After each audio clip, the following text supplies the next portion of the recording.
purpose of an audition is to find the best person to play this role, you know, in a play. Because we're all in this thing together.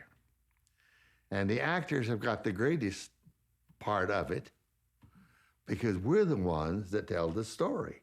I think people take it at face value. You see, whenever you see a movie or a television show in which there's a scene of an audition, it's never really like an audition. I always said that auditions for me is like walking in a room and standing there, have people look at you, and then you have to pull down your pants and turn around, and then you wait a while until they tell you it's okay. Then you pull up your pants and you try to gather any dignity while you buckle up, and then you walk out of the room. There were times when you just want to say, here, hand them a brochure and say, this is what I'm like.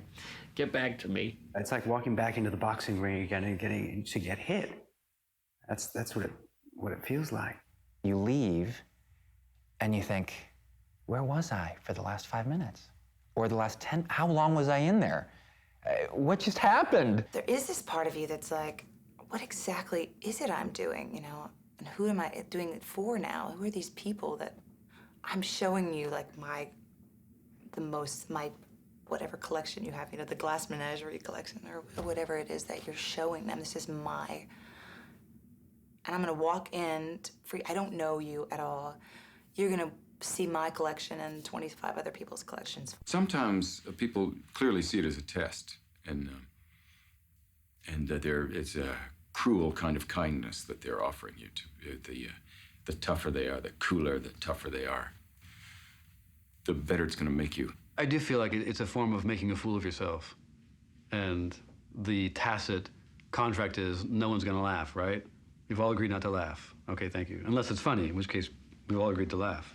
I used to take time, like, oh, I feel so sad. I feel sad. I didn't get a job. They didn't want me. I wasn't good looking enough. I was too good looking. I was way too good looking. I was too handsome. You know, all those reasons that you don't get jobs. Something you don't see in the papers every day is an ad for wanted short, bald, middle-aged men to pretend to be other people. You don't see that.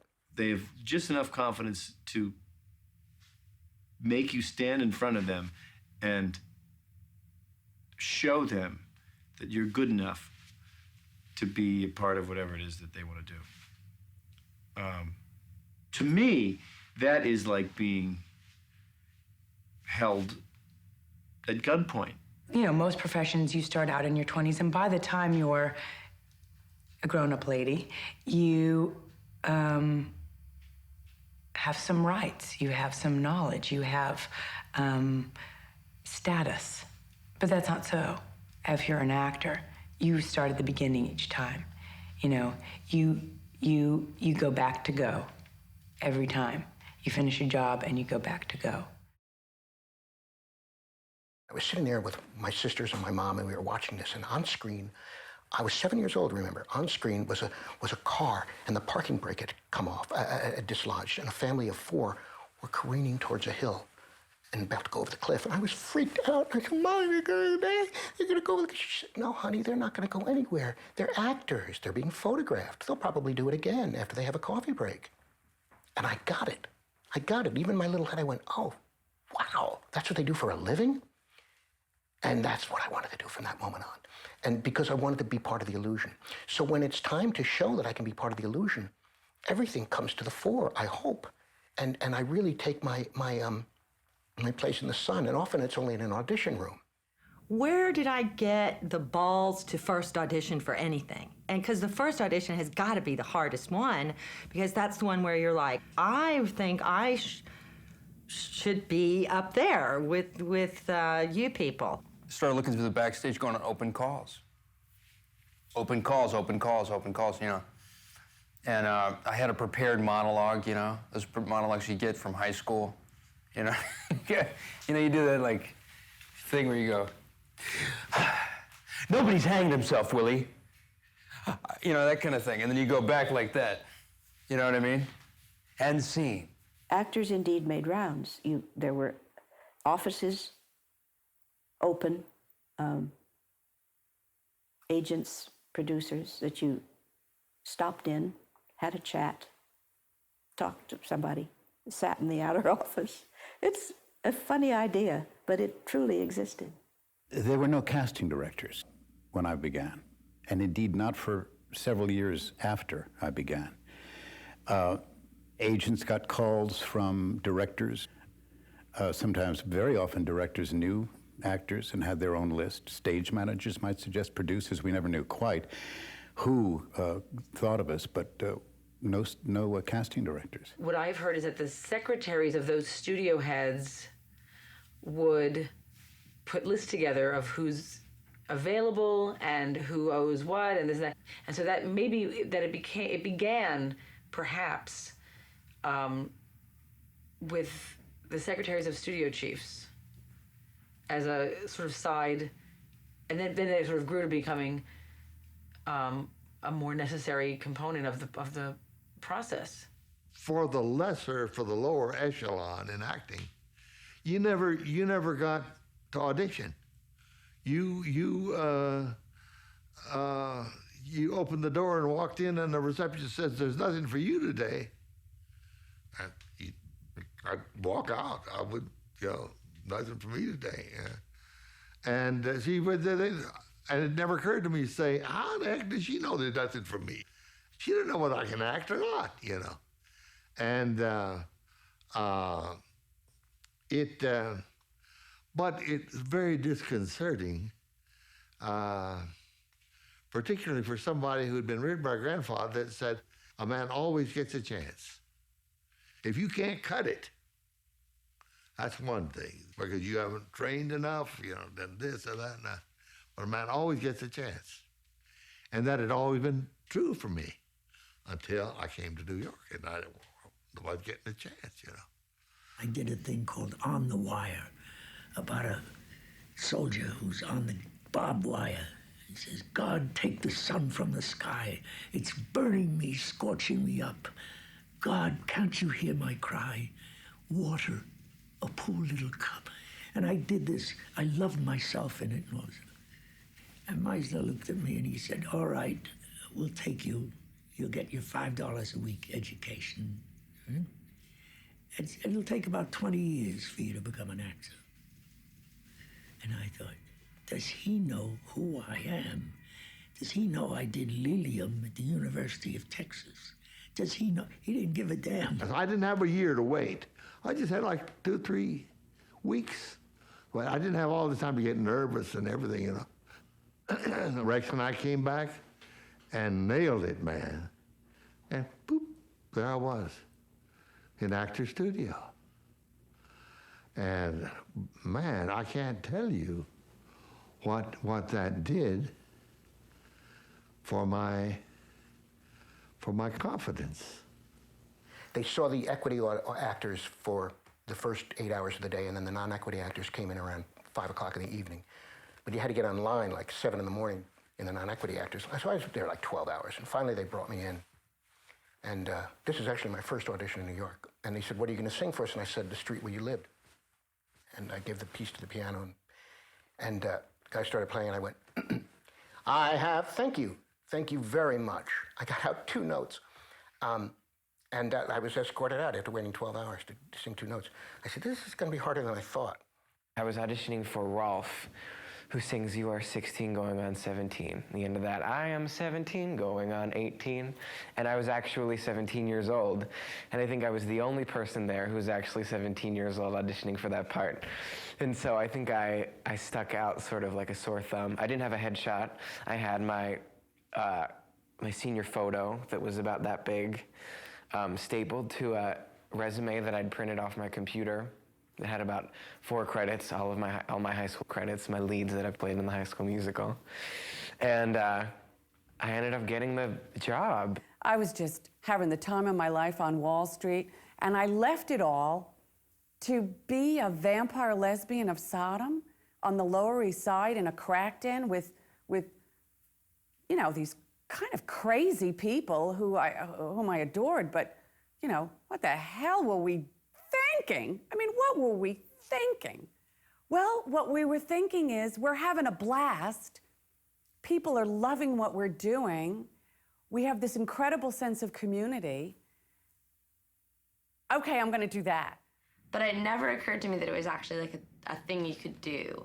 Because when I watched movies, it seemed so real to me. You know, like it happened one night. Claudette Colbert and Clark Gable were those people, you know? And then I got a little older and I started to understand what it was. And then I was in high school and I auditioned for the school play, sort of on a whim. And I got a big part and I came home and I said, I'm gonna be an actor. I got an agent from a performance in school and he sent me to an audition and I had no idea what to expect. They didn't teach us that in drama school. You've been in school for your whole life. And when you get out, the biggest thing that it takes a long time to let go of is you're used to this cause and effect thing in your mind that the harder I work, the more I will be rewarded. If I'm the best at what I do, then I will get the job. Because I went to program X or school Y, that will serve me because other people have been to those schools. This is the kind of thinking that pervades people that go straight through school, because in any other occupation, or in most other occupations, that's kind of how it works. And that's not how it works when you in this industry. I mean, it doesn't. You can be a wonderful actor. You can, and you might never get a job. And when you realize that, and for many people, it happens right before you graduate from school, or you start to see the effect that it has on people. And I saw the effect that it had on me too, which is that it can paralyze you because you then realize that you have to re-examine your entire mechanism for approaching how you achieve things. I hate auditioning so much that I don't go in on anything. It's the most consistent satisfaction that I get out of my career. I love auditioning. Love it. The minute you get the call is when the audition begins. So I know the torture. Everybody also has their own process. I, for one, happen to be one of the freaks in this world that loves to audition. The resentment to me of being put through it, of actually getting my clothes on and going and taking the elevator or the train or the bus or the plane or the fucking whatever it is to get to these people so that they can judge what you're gonna do for 2 minutes and then maybe let you do what it is you feel like you're supposed to do. You know, it's not a painter. It's not, we're not musicians who just sit around and create. You have to have somebody give you the opportunity to do what you legitimately do well, because, then they're telling you're the greatest thing, since whoever the last guy was. You sit around and sit around and sit around waiting for the phone to ring, and then you get a chance to actually act. You get a chance to go into a room and, and play something. You take it very seriously, and that's like, I learned in that way to enjoy auditioning, because auditioning became this opportunity for me to act. There's a kind of power play about whether an actor should audition or not audition. And I find it really strange because I don't, like we said before, I don't know what I'm getting unless I go to that audition and kind of interact with the people that I'm going to be working with. But also because if I don't prove that I can do it before I walk on the set, then I'm potentially in trouble with whatever crazy creative ideas I might be bringing to the table that they don't want. It's amazing how inspiration grows out of necessity, right? You don't have to work right now. So you're like, do you want to go do an episode of, I don't know, Saved by the Bell? And you're like, I just don't feel it today. But if you were at home eating fucking top ramen, right, out of a plastic cup, and your wife and kid were sharing one with you, right? And you guys were pedaling around town on the back of your Schwinn, wondering how you were gonna pay your fucking rent, you'd be like, Saved by the Bell? Oh, fucking love that show. Can't wait. Send the sides over. Actually, I'll come get them. I'll ride over and pick them up. And I can't wait. I love Saved by the Bell.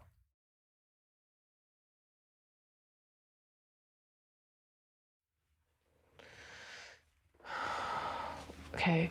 Hi, my name is Mary Lynn. One time, when I first got to Hollywood, I had a manager and I got an audition for a sitcom. and I was so uncomfortable. Well, that was my act. I would go on stage and do comedy, but I would be so uncomfortable that I'd be like, "Hi, my name is Mary Lynn," and then people would laugh and laugh, but really I just like couldn't say my name out loud.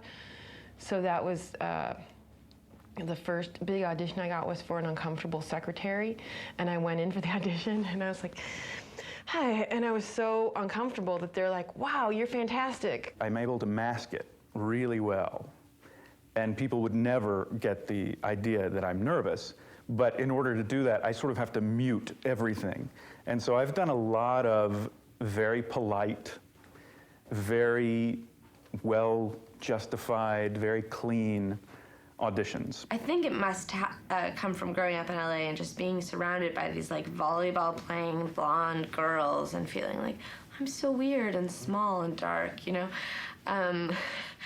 I just feel like that's when I started to feel inadequate, and I feel like, oh, they don't want me. They want someone else. They want some other version of me that's like more tan and prettier and blonde.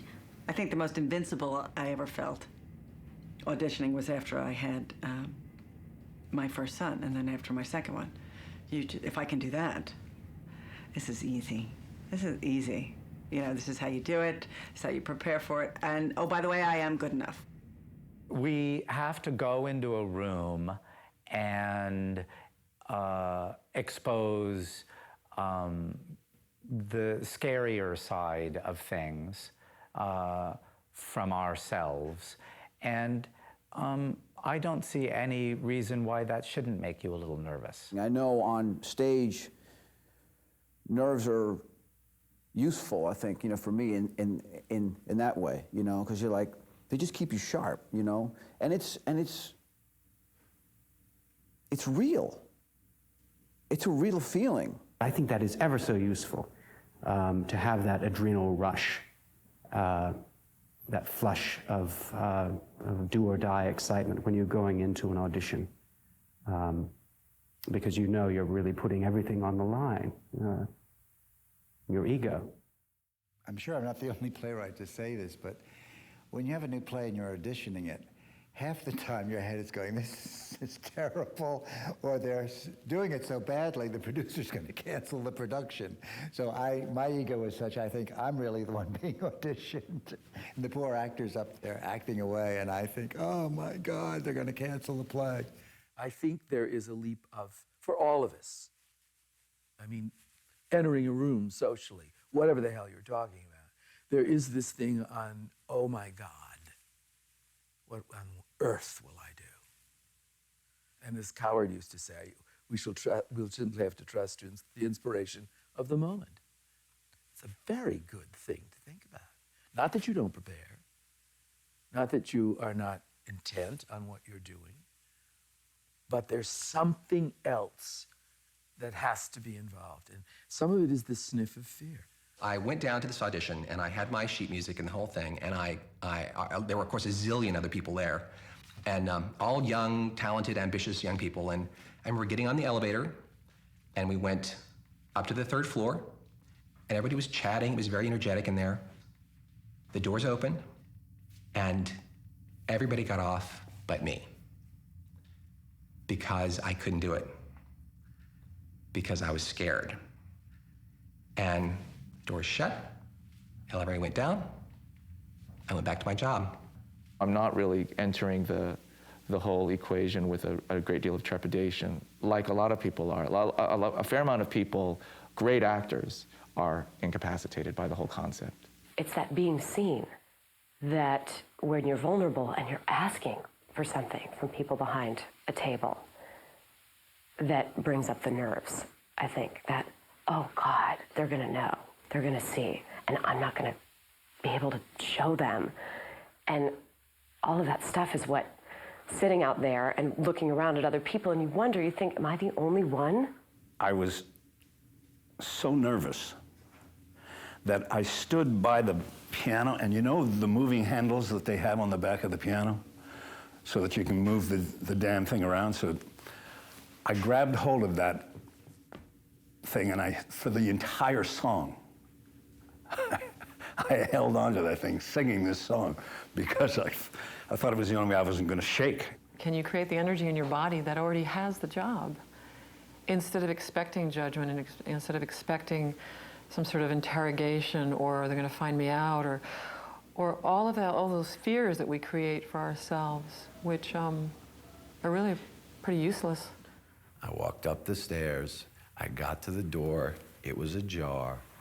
I saw everyone in there. And I couldn't do it. I stood outside in that hall, sweating, and I didn't have the balls. And to this day, it's just a college play. To this day, I go, what if? It's like 25 years ago, and I still remember how that felt. And I remember going back to my little dumpy 6th-floor walk-up apartment, and that night, and thinking,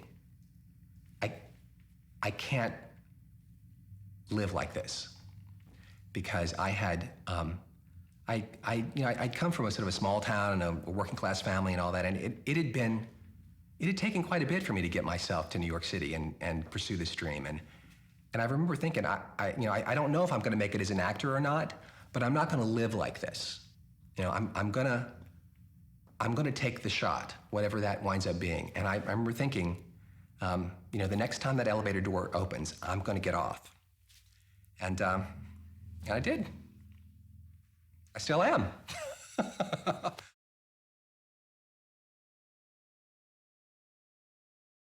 I'm coming strapped with all my weapons. I got my Glock loaded, I got my knife here, I got my grenades, I got my bulletproof vest, I got my bandolier of extra backup weapons. I'm coming strapped to that audition with choices made, preparation, sleep, exercise, straight frame of mind, confident that if it's mine, I'll get it. If it's not, let it go. When I was younger, I only relied on my instinct. And I thought, my talent, I thought, was something inborn and God-given and unimprovable.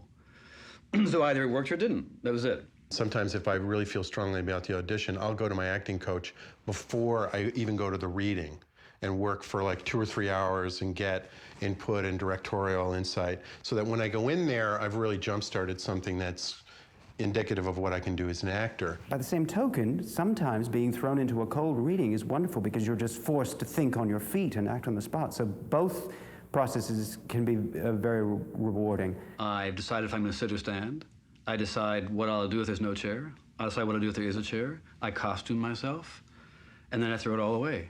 And then I go in and I try to please myself. And if I don't please myself, it's because I didn't work hard enough beforehand. If I have 2 days for an audition, my entire 2 days is spent thinking about this character, learning the lines about the character, trying to get into the moment. My life shuts down while I prepare for this possible job that I may not get. But the preparation takes a long time. I memorize the sides. I hold the script, but I memorize those sides. I can say them inside out. I can do them in Latin. I know every single syllable, and I know all my cues. Because when I walk in that room, I can't afford to be thrown. Also, I often don't wear my glasses at auditions, and I can't read the damn script, so I have to have them memorized. But I often hire a coach if it's important. For a pretty important audition, I'll hire a coach. I go to whatever, I do whatever I have to do. And you go in there and you lay all that stuff out, and you don't get it. And then they call and say, you have another thing Thursday. You prepare, you do the whole 9 yards, and you go and you don't get it. You do it 6 times in a row, and you don't get them, and then they call you to go on the 7th one. You've got preparation burnout. I don't want 2 auditions in one day. Because if you really are going to do it, how can you be 2 people in one day? I can't be 2 people in one day. Don't give me 3 auditions to go in one day. I can't do it. I can't do it because I'll be shitty on one and good on one, and the other one will be half-assed. It's when you were playing Cowboys and Indians, I mean, when I played Cowboys and Indians and I got shot, man, I'd lay on the street for an hour and a half. I was dead. What's wrong with Ethan? He's dead. He got killed. He can't play again until tomorrow.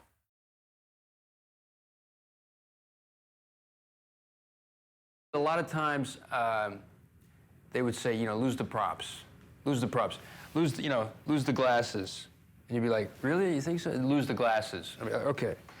You know, lose the props. You'd have, I was the master of props. I remember for this independent film, bringing in a bag of chips because the character was eating. And sometimes I get into props or whatever, and sometimes I don't, but I felt like this character needed to be eating. So, and the director saying, no, don't do that, you know.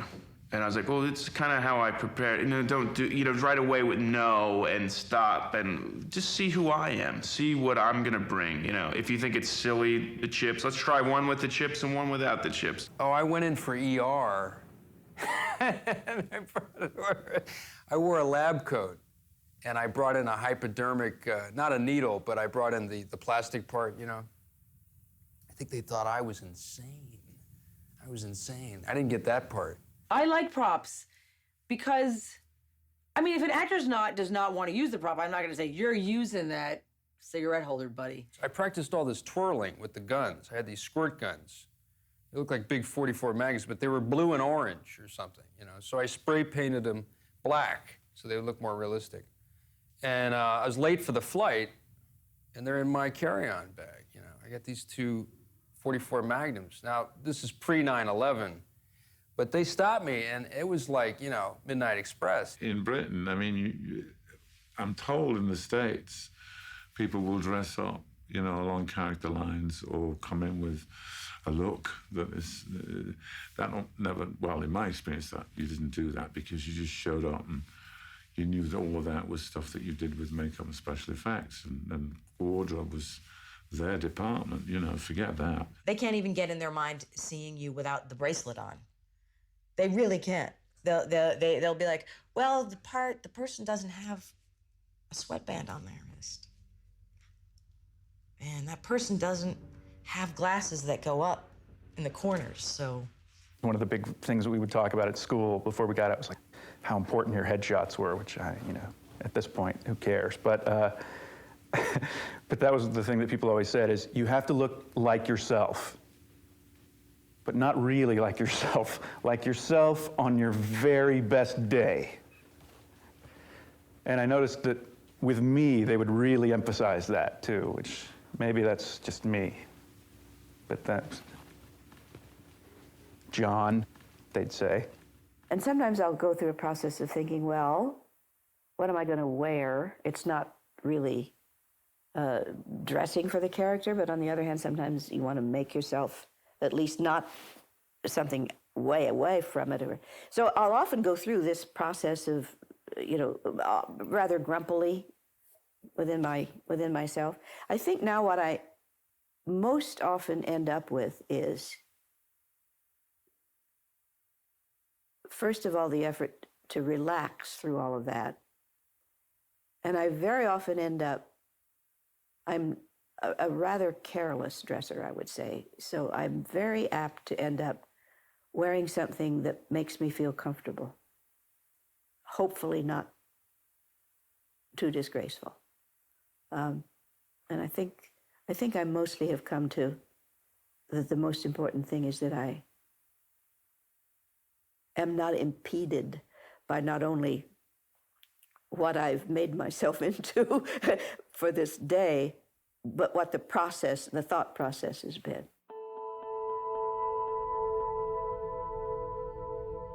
I waited. I waited 4 hours. Over 3 hours. 3 hours. I've waited hours. I have waited hours. Hours and hours. Hours. Over 2 hours to get from where I was, join the line to the stage door. Let's see how long they make us wait. Because this is kind of funny now. We've been here 2 hours. I said to my mom, you know, I better get there at like 4 o'clock in the morning because I hear people around the block, you know, would be there.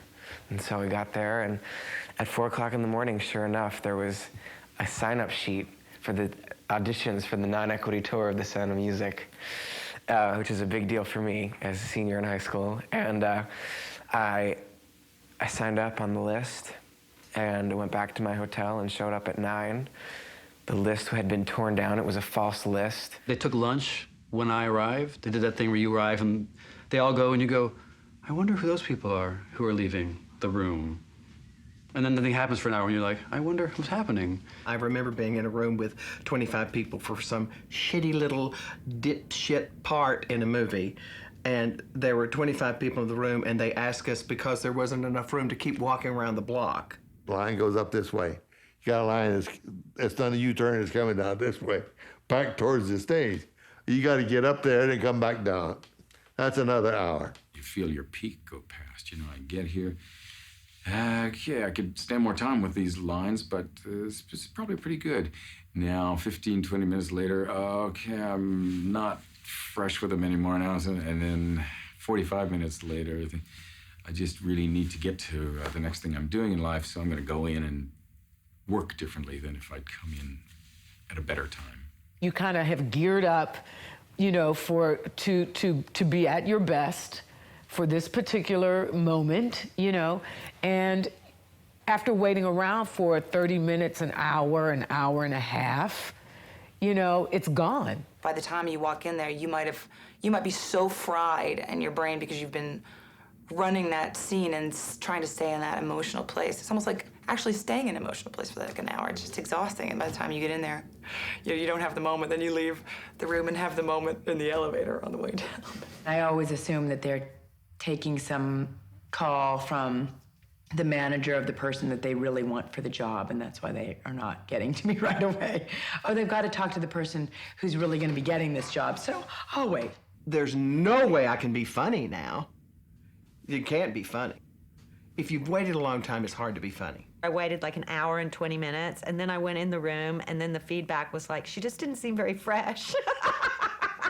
If the director or the casting person comes out periodically and apologizes for the lateness, I'm fine with that. But there's been times where you're sitting there for hours and putting quarters in the meter and doing stuff and then missing maybe another audition or another thing you were obligated to do, and no one has even come out to say, I'm sorry, it'll be this much longer. So I usually, you know, say, you know, I'm sorry, I have another appointment to get to, you know, maybe we can reschedule.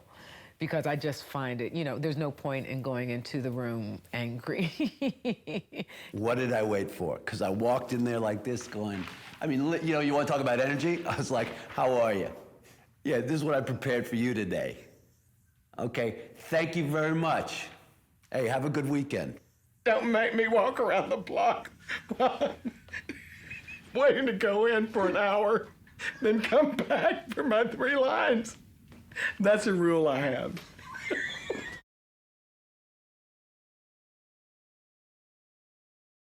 There's the Gab Fest waiting room, and then there's the waiting room where we all know that any minute now we're going to be bawling our guts out because we all the same sides.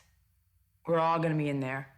Then there's the pretty waiting room where everyone's like this with a mirror and we're all waiting to go in to be pretty. Oh, it's the worst. Like if you're like me, maybe you brushed your hair and you're like, I have a clean shirt that kind of fits me. I'm ready for my audition. And you go and there's just women who just, their outfits and they're putting it out there and it's weird. They're pacing and they're doing their one line. They're doing like one line. Come in the door. I'm gonna come in the door. I'm gonna come in the door. You know, or whatever it is. To be or not to be. To be or not to be. To be or not to be. To be. You know, and they're pacing back and forth, and they got their leather jackets and their greased hair, and they're, you know, everybody had like white T-shirts and blue jeans. I remember it was like every audition there'd be a guy with white T-shirt and blue jeans, and boots. Everybody looked like Fonzie. Some guys are sitting there, nothing in their hands, just waiting. Like they either have it so down cold and so down pat that they don't even need to be looking at it. It's like in their back pocket, and they're like, I'll just take it out when I get in there because I'm just so cool. And then there's people who are sitting there.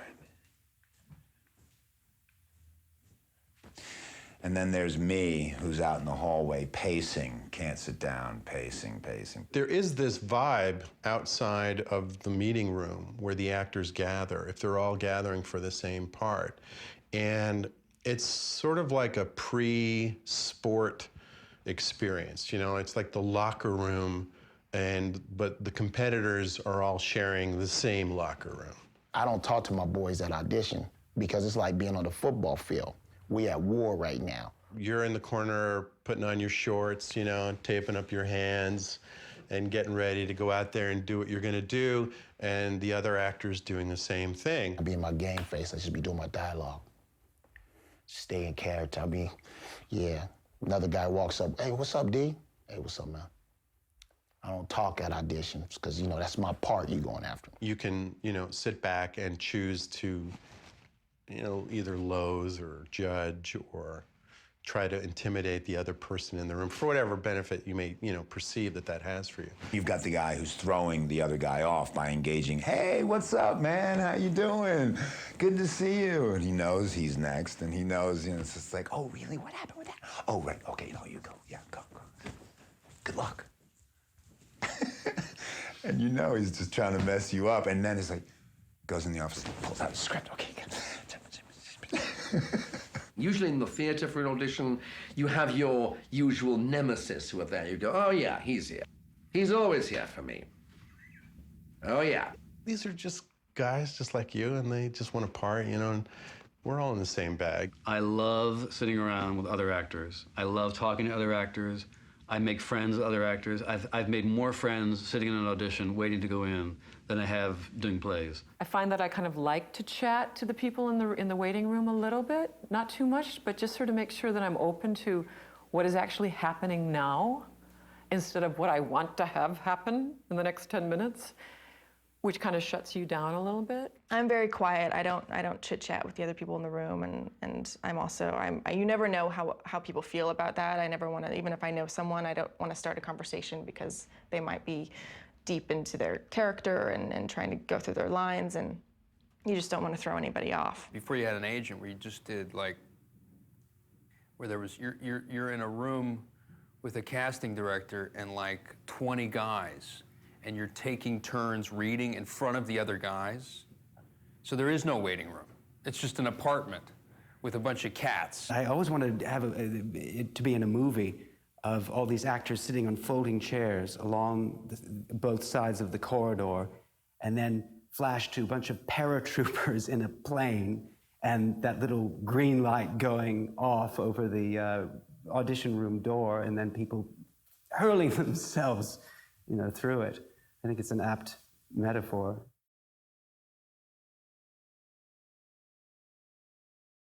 When you come into a room and it's a group of faces along a table or in a horseshoe, as a rule, it is not very friendly.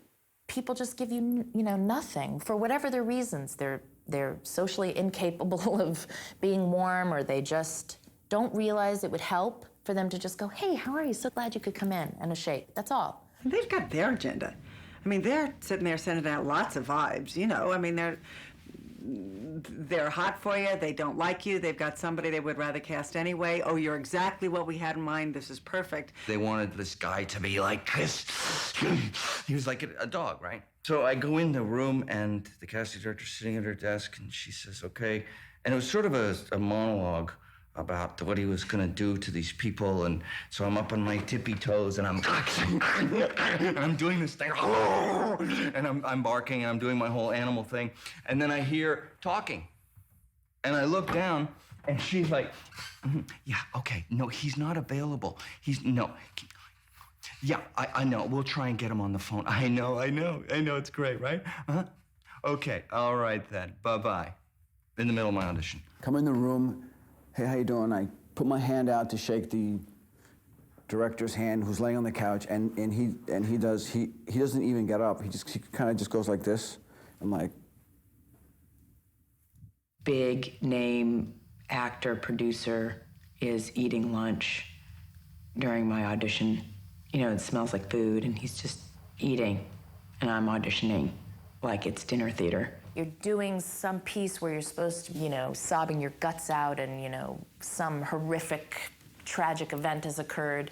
And, the heating comes on, and it's clang, clang.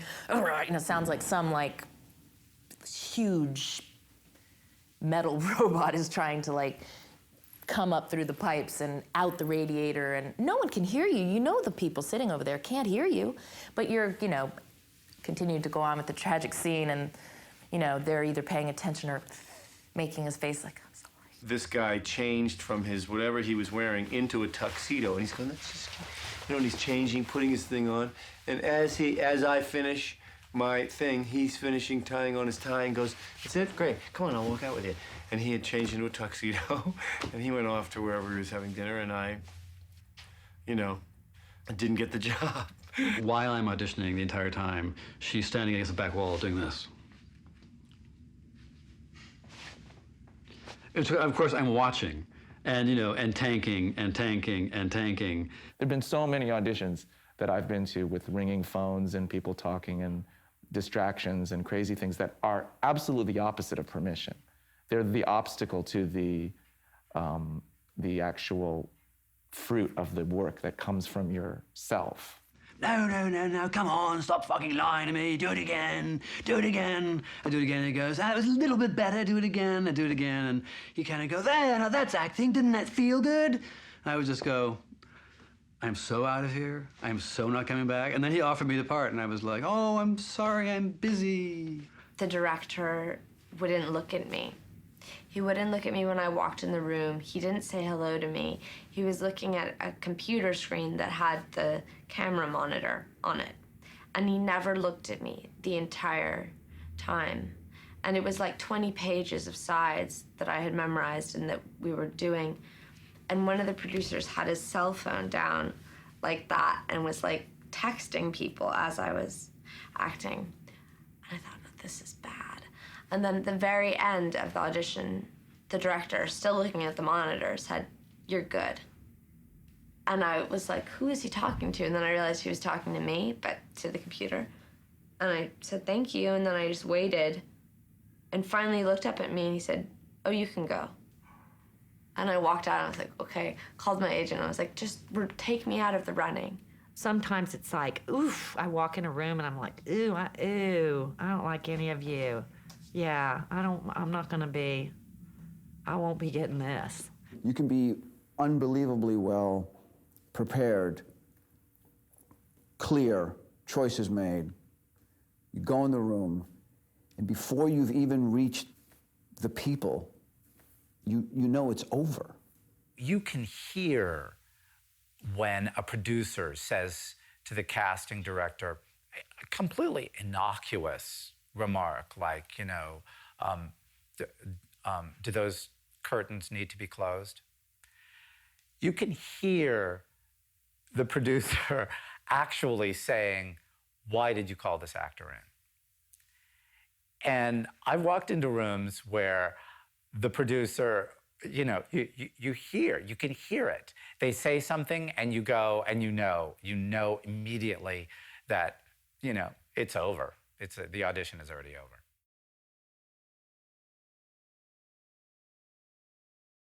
By the nature of the fact that you're wanting to be chosen, there cannot be any rules because you would never be able to enforce the rules because all you want is to be chosen in the end result. Therefore, if the room wasn't quiet, you could not take issue with it because that would be one rule. You cannot take issue with any of the rules that have been broken by the production. You can't, that's your role as an actor, is to kind of just take it. If you feel like you're being disrespected, that's going to affect your audition, I think. And I think it's okay to have, you know, personal boundaries. Never touch the casting director. Never really touch anything, their desk. Maybe you can put your hands on their desk, but you can get this close, but you can't get this close. Don't touch the reader. Don't touch the reader, don't feed the reader, don't straddle the reader's lap. You either sit or stand, or you stand and sit, or sit and then stand, but you never sit, stand, and sit. It's just too much. You can start out of the chair and get up and finish, or you can sit down in the middle of it, but up, down, up, no. The only thing that matters is the story. Nothing matters but the story. And that story, for you at an audition, to me, is a higher power. And the closer you're in communion and one with that story, the more you elevate and the more you transcend the normal distractions and so on. The phone ringing, it won't matter. I would grant no rules and lots of rigid rules about equal time. And I like being able to to figure out maybe sort of original ways of complying with the rules and breaking them at the same time. And I think actors who sort of, as they develop an overview of what this business about getting work is all about, I think they sort of find ways, I think, to open the cracks at the same time they leave them closed. I think the smart thing is to have one set of rules for everybody. The same for your family, the same for your lovers, the same set of rules. Behave that way. It's so much easier if you're not thinking, who am I to this person now, and what do they want out of me? If you just sort of let it all go, it's just easier. There's a great room at the Regency on Park Avenue, huge suite, be an area where the auditions would be, which has an outside area which we could go out there and smoke. And then there's another room, and I would be a table, and I would feed the actors, and I would want the actors to feel awesome. And when the actor came in the room, I would say, "Thank you for coming, man." And I fucking give him a hug, and I say, "Bro, you're amongst friends here." You know what I mean? And just do your thing. And because it's it's shitty sometimes. It's shitty. You feel shitty. And I was like, anyways, that's my fantasy. After the third audition, whatever happens, you have to send me a gift basket of like really nice spa products or flowers or something. Wouldn't that, I think you'd feel better. You'd be like, I didn't get it, but look, free soap.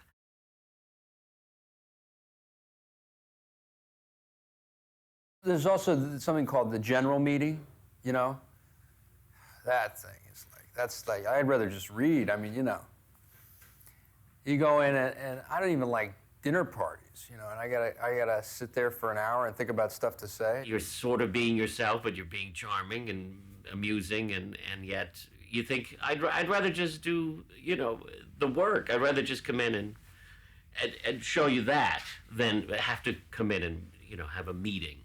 I don't think much of meetings.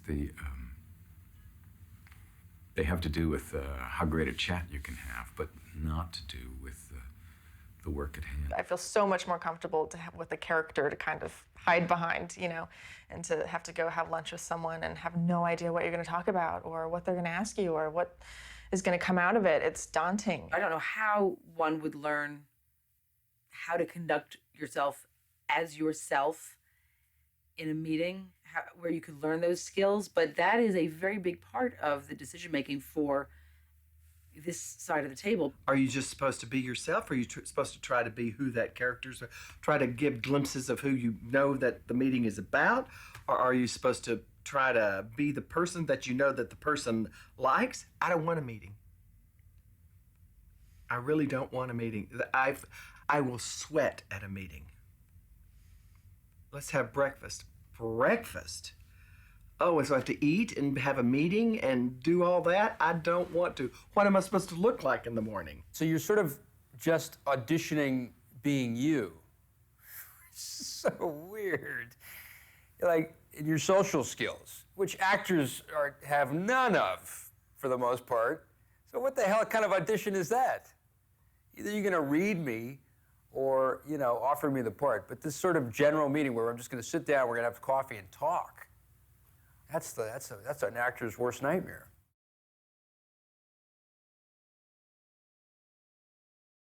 Milosh is not seeing any British actors for this film.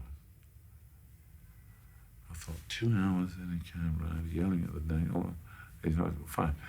I said, well, give me a $5 for the cab back to the theatre. I'll go quietly, officer, And she said, no, I want you to go in.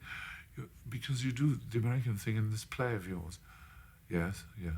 So would you please go in there and be American? Simply don't tell him that you're British, and you'll be fine. I said, well, yeah, but I can tell if an American if he's doing an English accent. I think American can totally fine. No, it'll be fine, it'll be fine. You always want it to be your fault if you don't get something, but so often times it's not. It's something else outside of yourself that conspires to keep you from doing your best. Sometimes you don't get the right script. That's always frustrating. Sometimes, you'll get into the room and you'll start reading and they'll go, oh, you have the old sides. Let me show you the new sides. Some sides you can kind of figure out, you go, oh, okay, I know where they're going with this. Okay, I see. And then they have all kind of stuff crossed out on the paper. Okay, this, and they go, read this, this, and this.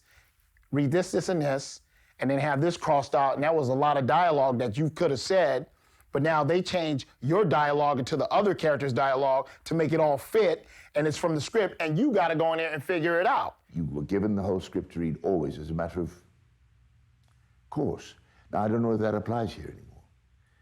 It always applies when I'm directing. I always say, have you read the play? Oh, well, you should, because it's so important. We want you to audition for this. We didn't get the material to you until 5:50 today. It's 16 pages. We need you at 9 in the morning tomorrow. We don't have any flexibility about when that's going to be. And I know for a fact that the appointment goes out to the agent, and then it kind of sits there for the day that we thought the actor could be used reading a script or reading sides. And then at the very end of the day, for some reason, they make all the calls about who has appointments for the next day. So it's like they're not even the actors' representatives are not getting that the actor needs time. She gave me the first line, and I responded back, where are you going with that? Whatever I said, where are you going with that? And she said, skipping down, skipping down, skipping down. She read the line before my next line. You're my uncle, whatever. You're my brother. And I would say my line, no, I'm not your brother. Skipping down, skipping down, skipping down. She'd say out loud. Well, we stopped, and I said to her, are you kidding me? It's a room of producers. Excuse me, Chris? I said, are you kidding me? You have no respect for actors. I just waited with about 65 guys since 3:30. I have a play to do that I'm gonna just make now, and you couldn't read the scene with me? And she said, thank you, Chris. So they have the girl the secretary girl reading with you by the camera. So what's up, man? Nothing much. What's going down? Where's all your homies at, man? My homies is down in the other end of the hood, so what's going on? You gonna roll with us or what, dog? You rolling with us or what? Yeah, I'm rolling with you niggers. You guys are great from the hood. And I'd be like, come on, man, they don't, how could they be feeling this? And then they go, okay, Deezer, thank you. Like it was my damn fault. I'll talk to my agent, and the agent has talked to the casting director and said, well, she didn't do this and she didn't do that. And my response is always, well, why didn't they ask me to do it? Direct me. Why didn't the director direct me? A good actor can adjust, We can, that's what we do.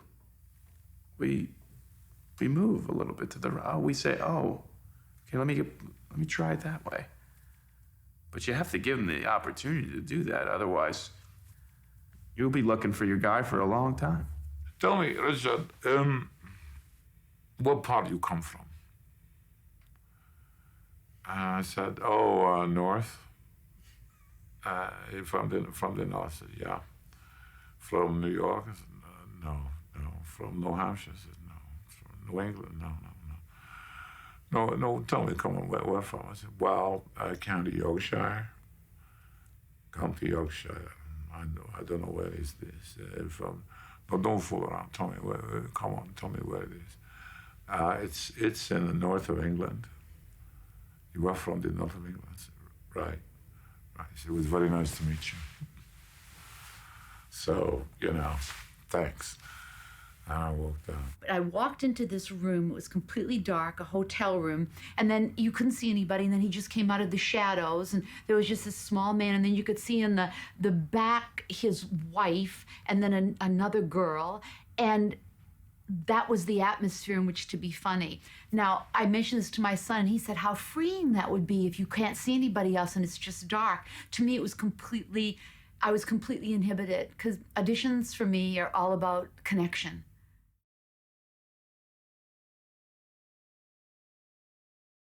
When you're pushing because you're overinvested, that's just too bad. Especially if you know within your heart that it is your part and that you've got it, and all you have to do is do what you do.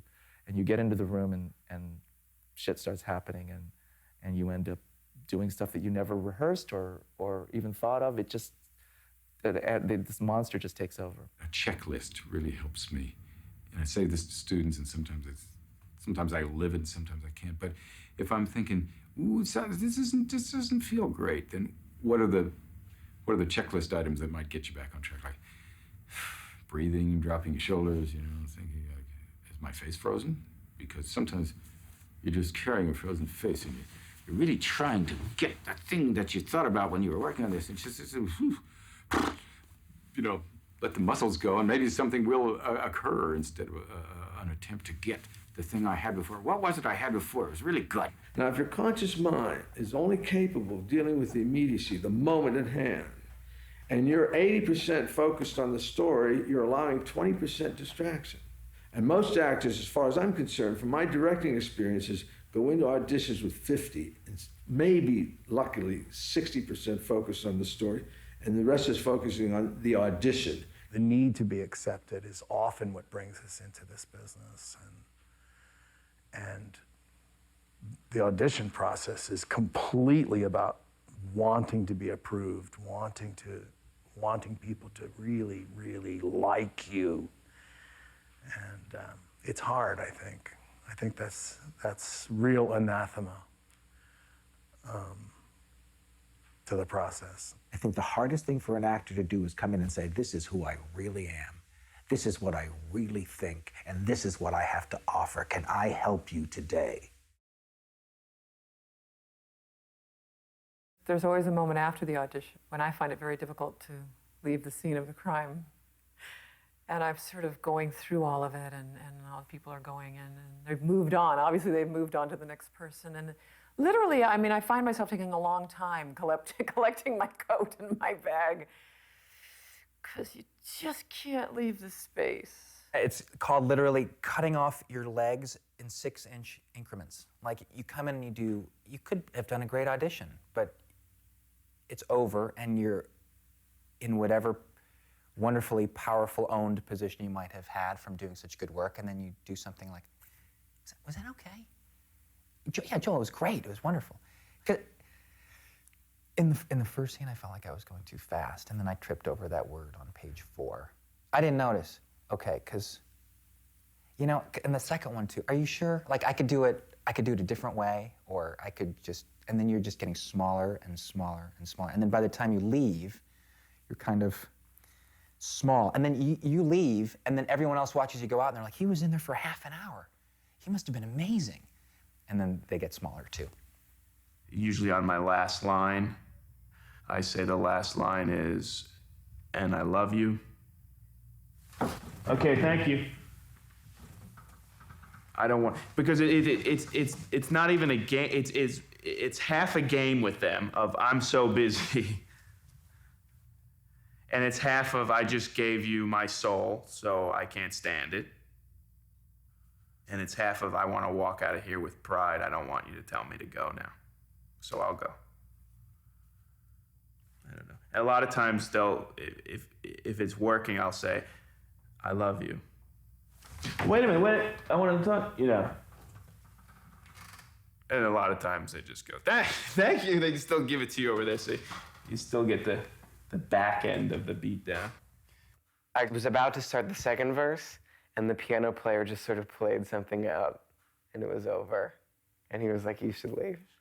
He didn't say you should leave, but that was his musical, Subtext. Finally, they come back from lunch, They all go into the room, they slam the door, and then the guy in front of me goes in. And, and by this time I'm just fuming. I have no sense of humor left. I have no concentration left. I'm just livid, steam coming out of my ears. And the guy in front of me, Jerry Bloom, a friend of mine, came out, and the door closes to laughter, Thanks, Jerry. He walks out, he kind of looks at me, winks, and moves on.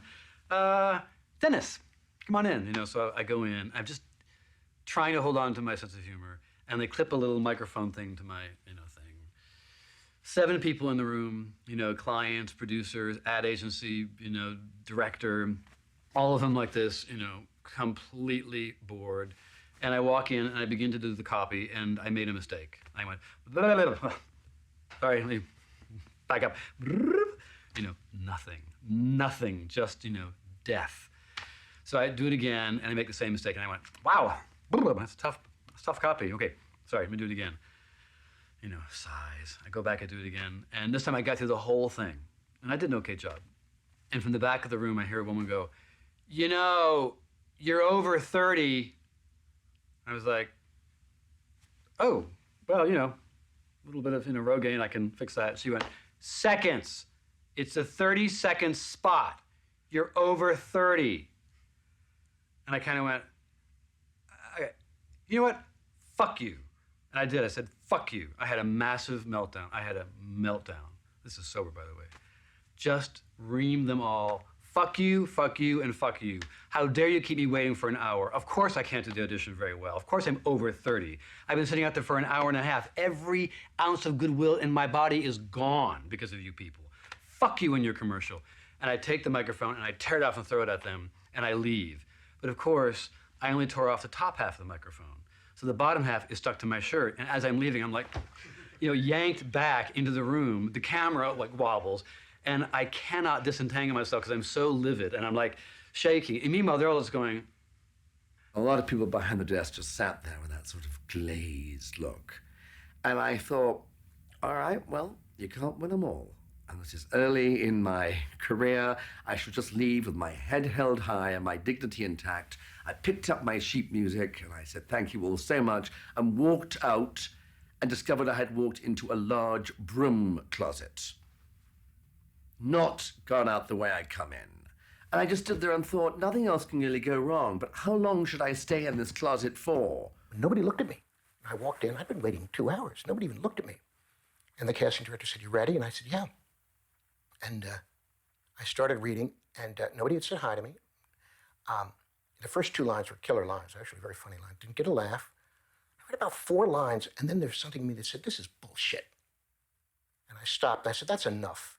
And I walked over, and I took the sides, and I dropped them in a waste paper basket, and I walked out. And I felt so good. And I got the part. No, I didn't. I didn't get the part. Did not get the part. I didn't think I would. All you have to do, I said to my wife, is say, yes, mio, no mio. My name was Mio. So I go in, I come out on the stage to do this audition. He said, Mr. Wallach, you ready? I said, I'm ready. And I said, I brought, and you know her because she was in a play of yours. I brought her, and she's going to read my cues. When it was over, they said, thank you very much. That was very good. And you'll hear from us. And I went home with my wife, and we started up the stairs, and the phone rang. And I thought, well, here it is. They know I'm here. They know. I pick up the phone and say, yes. They said, can we speak to you, to Anne, to your wife? I said, oh, all right, yes. And I handed her the phone, and my hand's shaking. And they offered her a 2-year contract.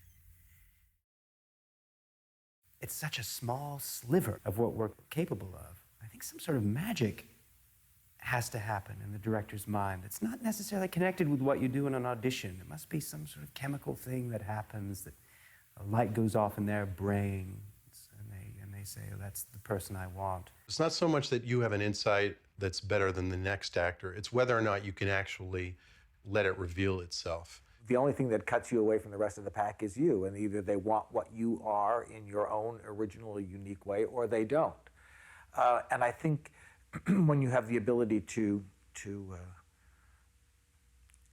reveal that when you have the ability to let people see your soul, your point of view, your mind, you look different from anybody else in the room, and it starts to have nothing to do with what type you are.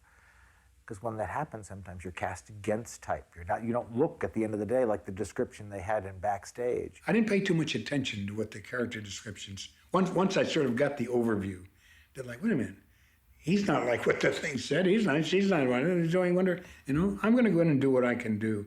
What it seems to me instinctively is going to work for me. I remember when Nathan Lane auditioned for the Lisbon Traviata, and this guy walked in the room, and he was clearly 10 years too young for the part. The whole notion of the play was that it was men at different stages of their lives. It was they wanted someone in his 50s, his 40s, 30s, 20s, and so I was way too young. And I said to the director, "That's Mendy." I said, "But don't stop him. I want to hear the whole scene. Finally done well." But he had the part from the third sentence. All you really had to know was that he was obsessed. He was a man obsessed, and I certainly knew what that was about.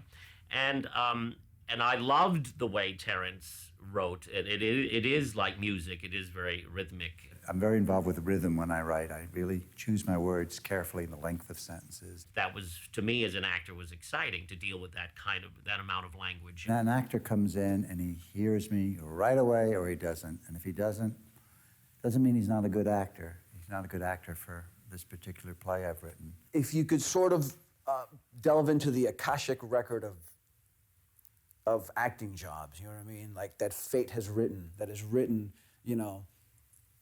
in the cosmos, and in the unmanifested, and you go, and you're just unaware of it, but there's like these are the jobs, this is the career that so-and-so is gonna have.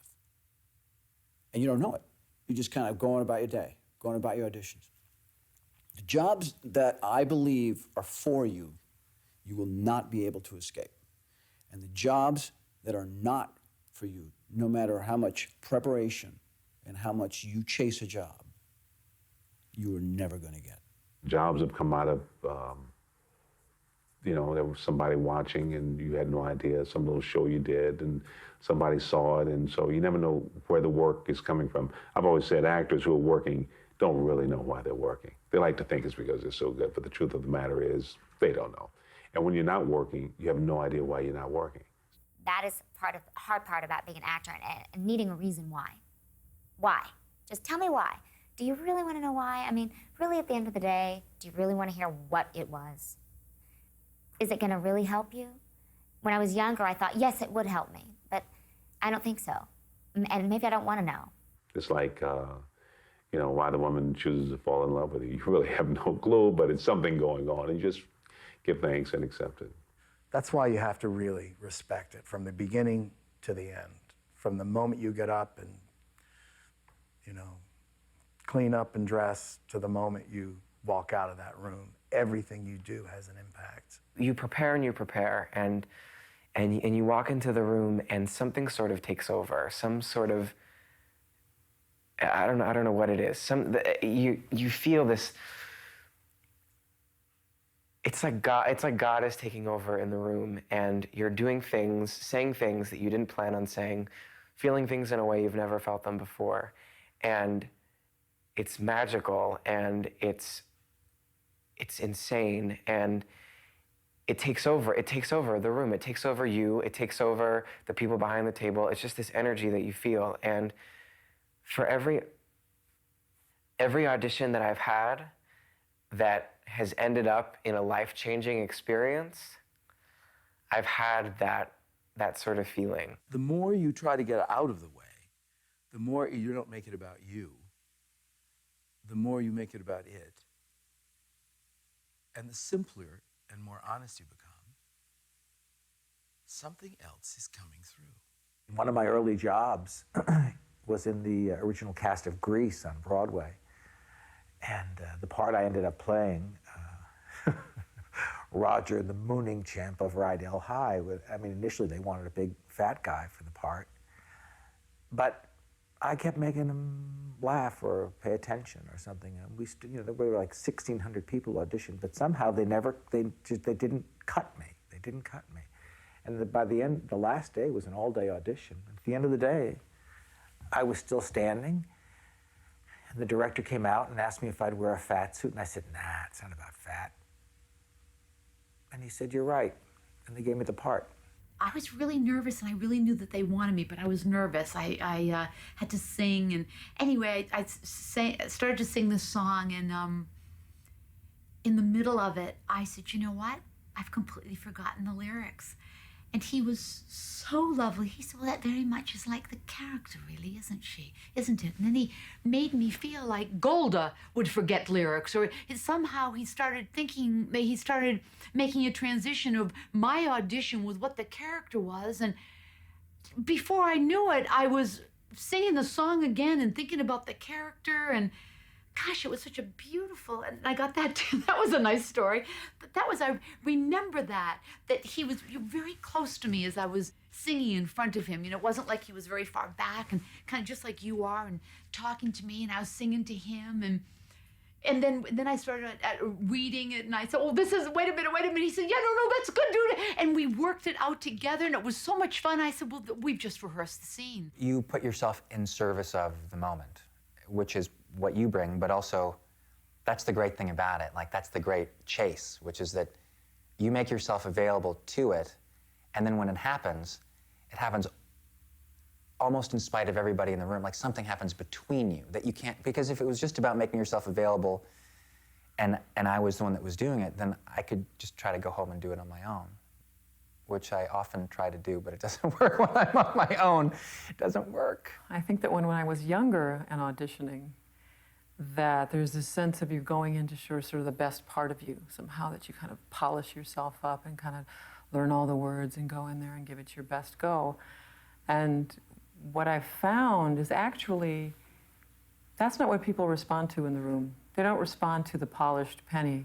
What they're responding to actually is the shadow part of you. And what I mean by shadow is, say, the darker part of you, or the part of you that's a little screwed up, or a part of you that's sort of insecure, or hasn't got it all together. And that actually people like to see that part of you, because that's what's human. And I used to leave that human part of me outside the door, kind of being the teacher's pet in a way, wanting to just show the good stuff. And that wasn't the good stuff. That wasn't the stuff they wanted to see. I no longer really work at this process of auditioning. One of the adages that I say to other people, to younger directors, for instance, is, would you like to have a dinner with this person? Because, if we had the luxury and the two of you were free at 6 o'clock, and I was, wouldn't we rather just go have dinner? How is that different from the work? I don't think it is.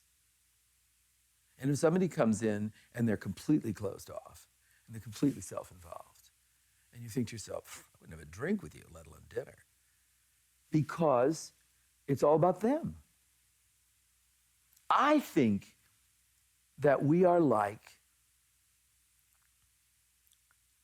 a high wire act at the top of the tent without a net. And what you want more than anything else, whether it's your partner or someone in the scene or someone behind the camera, you want a great pair of hands that you know will catch you. Because your job, and this is anybody's job, is to spin out in the black while people go, and to be caught. And the rest of it is bullshit.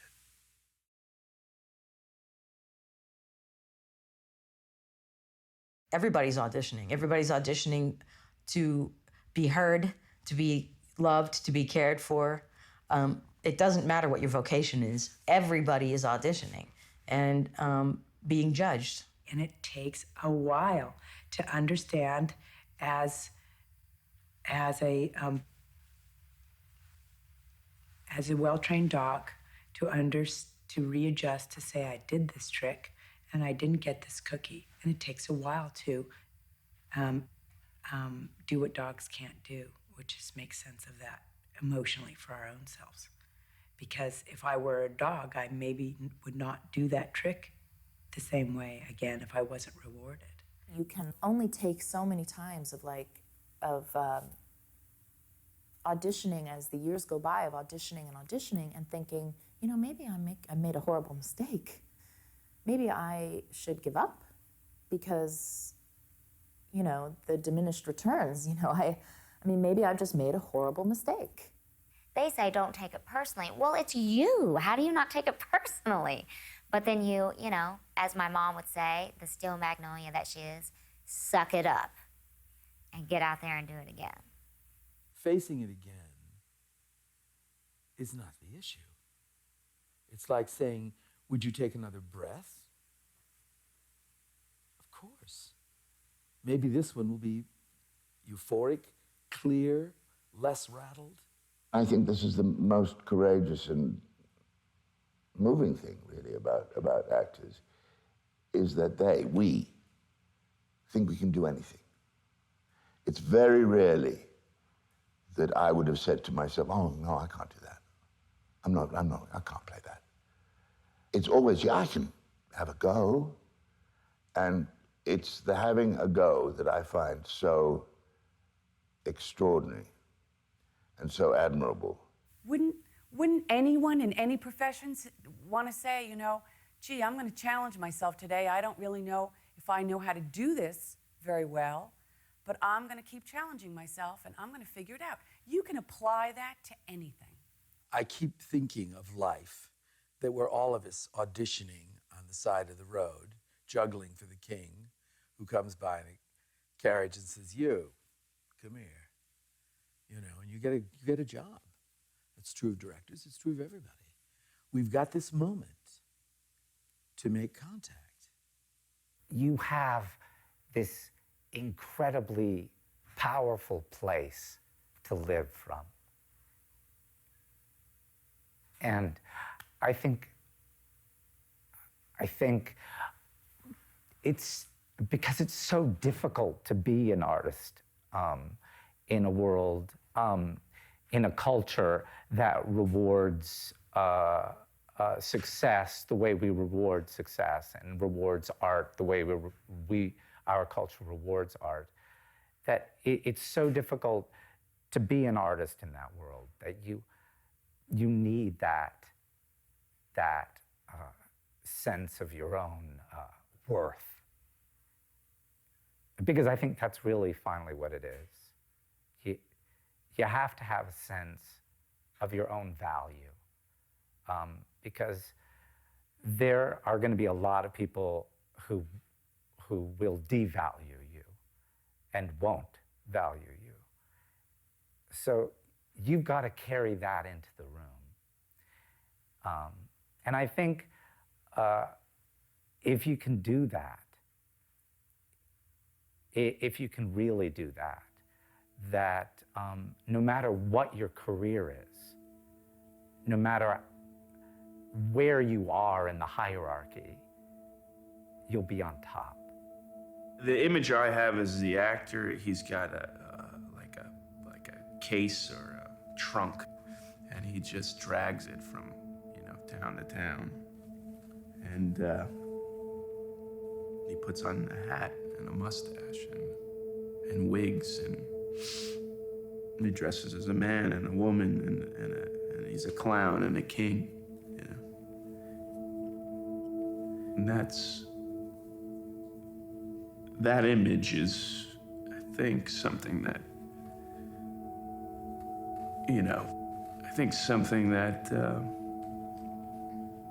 helps when you're leaving that room, and you feel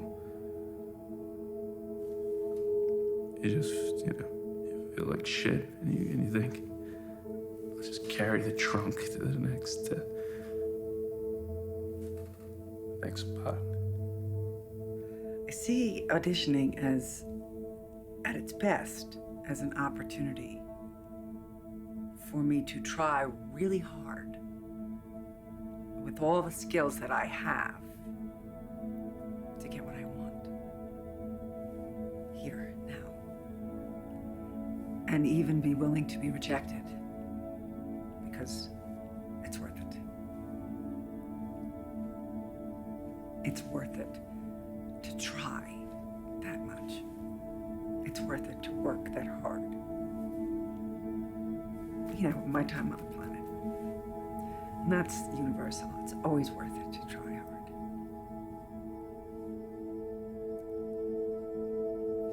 Look, look, look to the rainbow. Follow it over the hill and stream. Look, look, look to the rainbow. Follow the fellow who follows a dream.